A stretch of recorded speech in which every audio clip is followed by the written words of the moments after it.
係大家好，咁我做嘅咧就係 C6 療程嚟嘅。咁睇翻相，其實最大 difference 係個 skin tone 先啦。咁個 skin tone 係本身我個底比較黃，同埋平日出街咧，其實 weekend 咧，我就算落去飲茶同屋企人咧，我都會搽粉咯。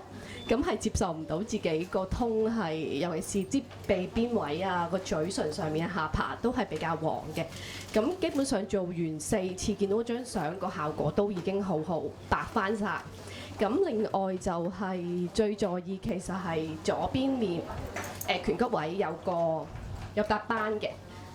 咁其實我做咗嘢10年啦，差唔多。咁第一份工咧，其實嗰啲舊同事第一下見到我就話：咦，點解你有笪老人斑嘅咁樣？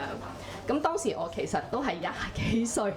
咁聽到佢呢句話老人斑，其實係擺個心裏邊都成10年㗎啦。咁其實係在意嘅，不過就平時搽開啲美白嘢係淡化唔到咯。咁今次其實做咗4次佢結焦之後咧，就已經甩咗個焦之後就已經淡咗好多。咁而家見其實都已經唔覺眼㗎啦。咁係咯，同埋多謝翻阿 Sydney 啦，因為做第3次嗰陣時咧，其實一落妝呢啲皮仔甩晒咁樣，好差，同埋頭嗰2次咧，其實係出晒啲敏感嘅斑，即係一點點咁樣，好敏感。諗住做2次咧已經頂唔順，咁跟住第3次佢見到我咁就介紹咗我做一個 HydraFacial，咁我係 highly recommend，因為做完之後咧係即時個皮膚好似雞蛋殼咁滑，咁同埋之後做嗰2次都冇再敏感咯。同埋佢都額外其實做多咗一樣嘢俾我，冇收過錢，就係幫我打走咗眼下面嗰啲青筋。